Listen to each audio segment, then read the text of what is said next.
In this video, let's see how we can create trims like window door trims and moldings like crown moldings or base plates or whatever you want to create. We're going to use the follow me tool that we use for the kitchen counter for this as well. Let's see how we can do that quite easily.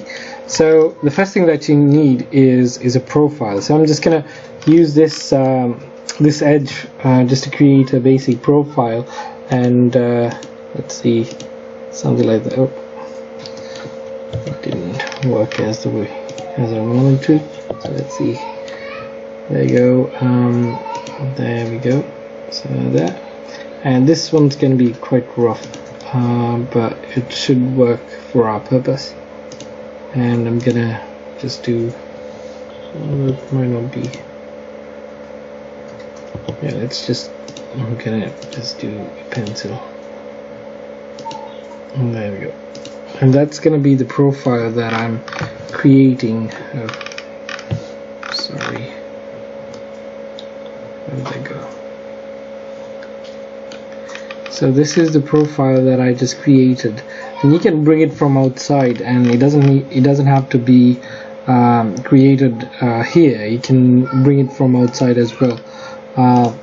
If I wanted to, I can have like a curved profile as well, rather than a very rigid line. So we can delete these and maybe even make this a little bit curved here as well, maybe.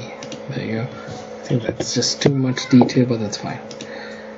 I'm gonna make a curve like that just to create more intricate patterns. There you go. I think that's fine.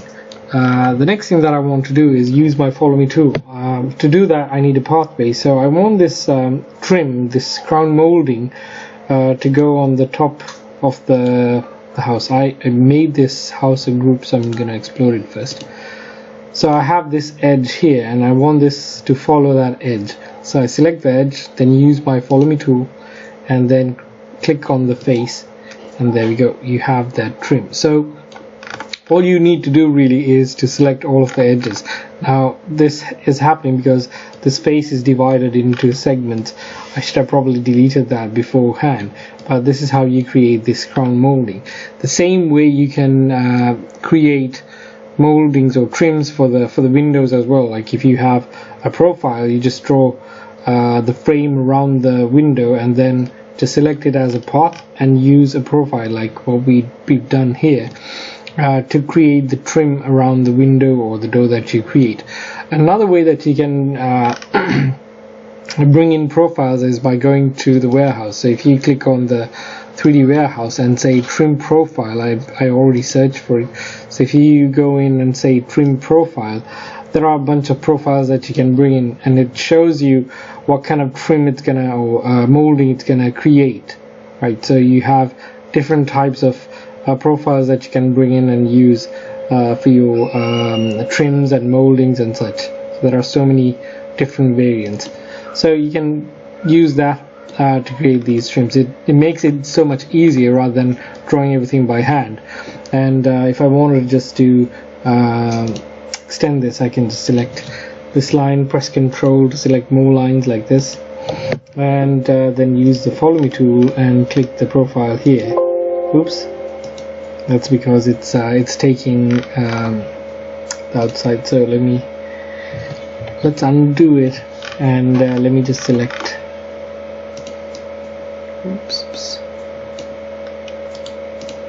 Let me just select the pathway first. So the entire pathway. I'm going to select the entire pathway here, like so, and I'm going to use my follow me tool. Click on the face, and there we go. So it's going to create that molding on the top, the crown molding, and you can select all the lines here and make the molding in for all of your walls in just one or two clicks. You can create that.